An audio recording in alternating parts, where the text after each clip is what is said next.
It's been 15 years since President Obama signed the Affordable Care Act into law, better known as Obamacare. If you like your doctor, you will be able to keep your doctor, period. You will be able to keep your health care plan, period. But it has also come with a pretty big price tag, right? Absolutely. Yeah, it's an unbelievable amount of money when you really look at the numbers here. So the subsidies have grown a lot, from about $50 billion a year in 2020 to more than $120 billion now. Just since COVID, American taxpayers have spent around $440 billion on subsidies entirely. A key part of the COVID relief bill creates the most significant changes to the Affordable Care Act since it was passed more than 10 years ago. Among other changes, some important provisions include providing larger subsidies to buy insurance. Taxpayers are the ones footing the bill, and premiums for people who are not getting these subsidies can still be really high. It only took 15 years, but the Washington Post admitting that Obama's notorious Affordable Care Act was never actually affordable. Once you habituate people to some generous government handout, they grow dependent on it. It becomes politically perilous, if not impossible, to fully claw it back. Conservatives anticipated fights like this one. That's why shutting the government is really what the Democratic Party wants to do. I would love to have a conversation about extending the tax credits for health care. Absolutely. But I would remind everybody, too, this was designed by the Democratic Party to expire at the end of the year.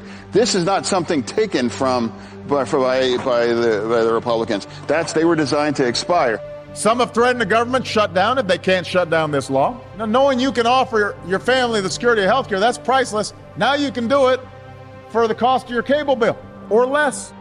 And when I logged on, I was like, no, this is very bad. This is much higher than we were currently paying. Their current plan costs $450 a month with a $5,000 family deductible. The bronze plan, she found, will cost her $650 a month with a deductible somewhere between $3,500 and $6,000. Definitely, I was expecting to see more options or more affordable plans available. He was quoted $838 a month with a $1,000 deductible, and that is after taxpayers kick in a $150 per month subsidy. I was hurt. I was truly hurt because of the fact that I was expecting better. She learned her cheapest option under the Affordable Care Act is between $357 and $387 a month with a $6,000 deductible. If you like your insurance plan, you will keep it. No one will be able to take that away from you. It hasn't happened yet. It won't happen in the future. But it is happening. What did you find out? That my insurance was going to be completely different, and they were going to be replaced with 10 new plans that were going to fall under, the regulations of the Affordable Care Act. Her insurer, Kaiser Permanente, is terminating policies for 160,000 people in California. Now I'm being forced to choose from a bunch of new plans that I don't want to choose from that are all more expensive. The government says the cost of mid-level health plans next year will increase by an average of 25%.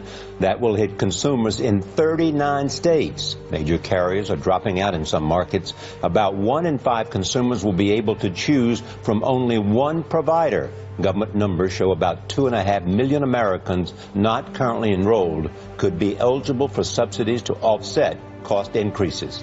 We need a bigger understanding of why this is happening, because the idea was not only to spread coverage around, but that by spreading the coverage around, not only would it help people get more preventative care, but then it would ultimately bring the cost down, and instead the premiums are skyrocketing. There are also those who claim that our reform efforts would ensure illegal immigrants.